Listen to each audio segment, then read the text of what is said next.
ఆందోళనకారులు food items, beds, పెంపుడు జంతువులను ఎత్తుకెళ్లారు నిరసనకారులు. ల్యాప్టాప్స్, వంట పాత్రలను కూడా వదలలేదు ఆందోళనకారులు. ఫర్నిచర్, టీవీ, వాహనాలు ధ్వంసం చేశారు. అవామీ లీగ్ పార్టీ ఆఫీస్కు నిప్పి పెట్టారు ఆందోళనకారులు.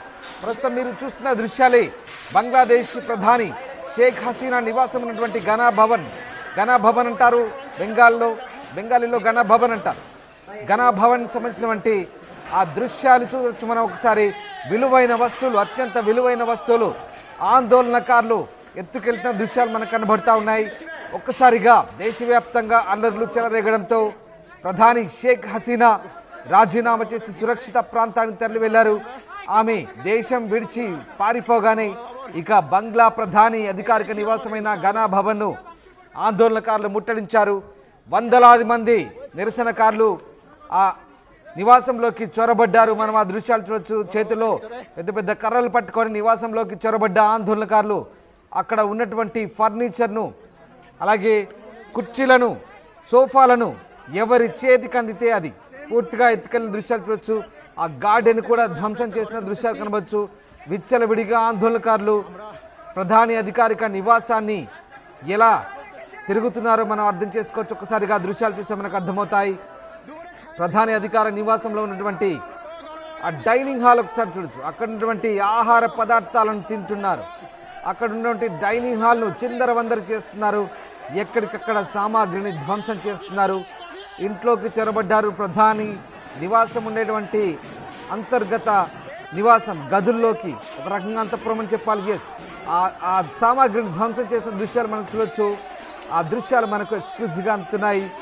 ఇంట్లో ఉన్నటువంటి విలువైన సామాగ్రిని ఎత్తుకెళ్లారు. ఎవరి చేతికి అందింది వారు ఎత్తుకెళ్లారు. కొంతమంది ఆ ఫర్నిచర్ను ధ్వంసం చేశారు.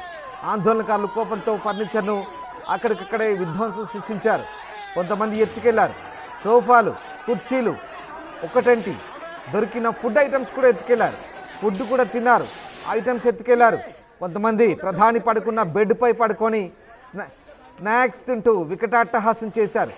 అక్కడ ఉన్నటువంటి చిన్నపాటి కొలంలో ప్రధాని సేద తీరే ఆ ప్రాంతమైనటువంటి కొలంలో పడవపై ఎక్కి అక్కడ తిరుగాడుతున్న దృశ్యాలు మనకు కనబడుతూ ఉన్నాయి. ఇవన్నీ కూడా ప్రపంచవ్యాప్తంగా వైరల్ అవుతున్నాయి. ప్రధాని సరదాగా షికారు చేసే బోట్లో ఆందోళనకారులు ఎలా తిరుగుతున్నారో ఒకసారి మనం అర్థం చేసుకోవచ్చు. నిన్న మొన్నటి వరకు ఎవరికి ఎంట్రీ లేదు. ఆ పరిసర ప్రాంతాల్లోకి అడుగు పెట్టే పరిస్థితి కూడా లేదు. కానీ ఇప్పుడేంటి, ఒక వ్యక్తిని చూడండి, అక్కడ స్నాక్స్ తింటున్నాడు. ప్రధాని బెడ్పై కూర్చొని స్నాక్స్ తింటున్నాడు. ఒకడేమో పరుపులు ఎత్తుకెళ్తున్నాడు. ఒక వ్యక్తి ఏమో స్థానికంగా ఉన్నటువంటి ఆ విలువైన వస్తువుల్ని, ఓ వ్యక్తి ప్రధాని ఇంట్లో ఉన్నటువంటి పెంపుడు జంతువులు మేకపిల్లని కూడా ఎత్తుకెళ్తున్నాడు. విలువైన సామాగ్రిని కూడా ఎత్తుకెళ్తున్న దృశ్యాలు మనకు కనబడతా ఉన్నాయి. ప్రధాని షేక్ హసీనా ఇంట్లో ఉన్నటువంటి వస్తువులన్నీ కూడా పూర్తిగా అక్కడ ఉన్నటువంటి వ్యక్తులు ఎత్తుకెళ్తున్న దృశ్యాలు మనకు కనబడుతున్నాయి. ఒక వ్యక్తి ఏకంగా బెడ్పై పడుకొని తన హావభావాలు ప్రదర్శిస్తున్నాడు. ప్రధాని నివాసంలో ఉన్నాను, నేను బెడ్పై పడుకున్నానంటూ వికటాటహాసం చేస్తున్నాడు. ఆ దృశ్యాలు మనకు కనబడతా ఉన్నాయి. ఆందోళనకారులు ఏ రకంగా రెచ్చిపోయారో దీన్ని బట్టి మనకు అర్థమవుతుంది. కర్రలు చేతబట్టి ఇంట్లోకి ప్రవేశించారు. ప్రధాని నివాసాన్ని పూర్తిగా లూటీ చేశారు. ఒకటి కాదు, రెండు కాదు, విలువైన సామాగ్రిని మొత్తం ధ్వంసం చేశారు. ఇందుకు సంబంధించి ఆమె భారత్ చేరుకోగానే ఇప్పటికే ఆ నివాసానంతా కూడా ఖాళీ చేసిన పరిస్థితి కనబడుతుంది. ఆందోళనకారులు, బంగ్లాదేశ్ పోలీసులు, ప్రభుత్వ వ్యతిరేక నిరసనకారులకు గత కొన్నాళ్ళుగా జరుగుతున్న ఘర్షణ నేపథ్యంలో తాజా పరిణామాలు ప్రస్తుతం బంగ్లాదేశ్లో ఆందోళన కలిగిస్తున్నాయి.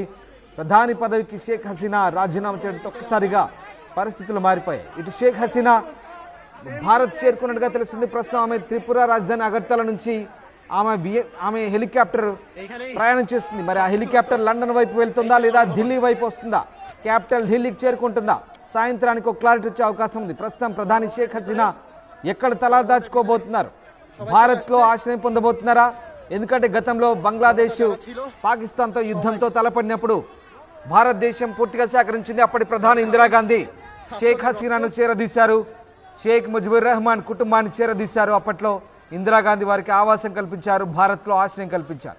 మరి ఇప్పుడు మళ్ళీ భారత్ని నమ్ముకున్న షేక్ హసీనా ఇండియాలోనే ఉంటుందా, భారత్ను తలదాచుకునేందుకు ఇక్కడే ఎంచుకుంటుందా? ఏం జరుగుతుందని మాత్రం వేచి చూడాల్సింది. ఎస్, అత్యంత విలువైన లగ్జరీ కార్ అక్కడ మనకు కనబడుతోంది. ఆ కార్ను కూడా ఎత్తుకెళ్ళినట్టున్నారు. బహుశా అత్యంత విలువైన విదేశీ కార్ అది. ప్రధాని నివాసంలో ప్రస్తుతం ఉన్నటువంటి లగ్జరీ వస్తువులన్నీ కూడా ఎత్తుకెళ్తున్నారు.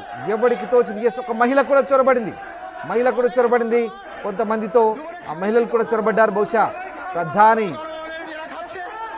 ప్రధాని నివాసంలో ఎవ్వరికీ అనుమతి ఉండదు. అలాంటి సిచ్యువేషన్లో ఇప్పుడు ఇది దొరికిందే అదునుగా భావించి చాలామంది ఆ ఇంట్లోకి చొరబడ్డారు.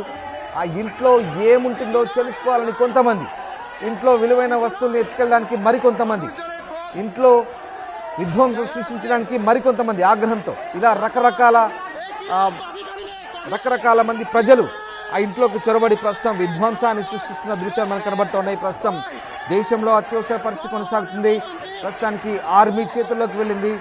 బంగ్లాదేశ్ మొత్తంగా ఆర్మీ చేతుల్లోకి వెళ్ళింది. దేశంలో ప్రస్తుతం ఆర్మీ పాలన కొనసాగుతున్నట్టుగా ఆర్మీ చీఫ్ వాకరుజ్జమాన్ చెప్తున్నారు. ఆయన దేశ ప్రజలను ఉద్దేశించి టెలివిజన్లో ప్రసంగించారు. ఎస్, ఆ దృశ్యాలు మనం చూస్తున్నాం. గార్డెన్లో ఎవరికి తోచింది వారు ఎత్తుకెళ్తున్నారు. ఆ గార్డెన్లో తిరుగాడుతున్నారు స్వేచ్ఛగా. బంగ్లా ప్రధాన నివాసంలోకి ఎవరిని అనుమతించారు. కానీ ఆ దృశ్యాలను కొంతమంది కెమెరాలో బంధిస్తున్నారు. ఆ విధ్వంసానంతా కూడా కెమెరాలో బంధిస్తున్నారు. ఇక భవిష్యత్తులో బహుశా అలాంటి అవకాశం దొరకదని భావిస్తున్నారేమో బహుశా. ఎందుకంటే ప్రధాన నివాసంలోకి వెళ్ళడం అంటే అది చాలా కష్టమైన పని. కానీ అక్కడ ఇప్పుడు సామాన్యులు ఆందోళనకాల రూపంలో వెళ్ళి అక్కడ జరిగినటువంటి విధ్వంసం చేస్తున్నారు. ఫోన్లలో ఆ దృశ్యాలను బంధిస్తున్నారు. అక్కడ ఉన్నటువంటి విలువైన వస్తువుల్ని, సామాగ్రిని, ప్రధాని ఉన్నటువంటి ఆనవాళ్ళన్నిటి కూడా ధ్వంసం చేస్తున్న పని. షేక్ ముజిబుర్ రహమాన్ అక్కడ జాతిపితగా ఉన్నారు. ఆయన కూతురు షేక్ హసీనా, వాళ్ళకు సంబంధించినటువంటి చారిత్రక ఆనవాళ్ళు కూడా ధ్వంసం చేస్తున్నారు. ఏం మిగలేదు. ప్రధాన నివాసం అంతా లూటీ చేస్తున్నారు. సోఫాలు, కుర్చీలు చేతికి దొరికిందలా ఎత్తుకెళ్తున్నారు. తినే ఆహారాన్ని కూడా ఎత్తుకెళ్తున్నారు. ఎత్తుకెళ్తున్నారు. ఇంతటి దారుణమైన సిచ్యువేషన్ ప్రస్తుతం బంగ్లాదేశ్ ప్రధాన నివాసంలో ఉంది. ఆ దృశ్యాలు చూస్తే మనకు అర్థమవుతున్నాయి. ఎస్, ఒకసారి మన ఆ దృశ్యాలు చూడొచ్చు. ప్రధాన నివాసంలో అక్కడ కొన్ని పటాలు కనిపిస్తున్నాయి. బహుశా స్వాతంత్ర సమర యోధులు లేదా షేక్ ముజిబుర్ రహమాన్ కుటుంబ వారసులకు సంబంధించిన చిత్రాలు కావచ్చు. 2009 నుంచి నిరాటంకంగా పాలిస్తోంది ప్రధాని షేక్ హసీనా. కానీ ఇలాంటి రోజు వస్తుందని ఆమె కల్లో కూడా ఊహించుండదు. దేశంలో ఒక్కసారిగా అల్లర్లు చెలరేగడంతో ఆమె దేశం విడిచి పారిపోయారు. ఇక ఆమె పారిపోయిందే అదునుగా భావించిన ఆందోళనకారులు ఆమె ఇంట్లోకి చొరబడి ఎంతటి విధ్వంసాన్ని కలిగిస్తున్నారో ఒక్కసారి మనం అర్థం చేసుకోవచ్చు. రేపు మళ్ళీ కొత్త పరిపాలకులు వచ్చినా ఆ నివాసాన్ని పునరుద్ధరించాలంటే, ఆ సామాగ్రిని పునరుద్ధరించాలంటే మళ్ళీ చాలా సమయం పడుతుంది. చాలా విలువైన పని, అది ఖర్చుతో కూడుకున్న పని. కానీ ఇప్పుడు ప్రభుత్వ యంత్రాంగం తాత్సారం చేస్తుంది. ఇక ప్రధాని పారిపోవడంతో చేసేదేం లేక పోలీసులు చేతులెత్తేశారు. ప్రస్తుతం అంతా ఆర్మీ చేతిలోకి వెళ్ళింది. ఆర్మీ కూడా చూసి చూడనట్టుగా వ్యవహరించడంతో విధ్వంసకారులు రెచ్చిపోతున్నారు.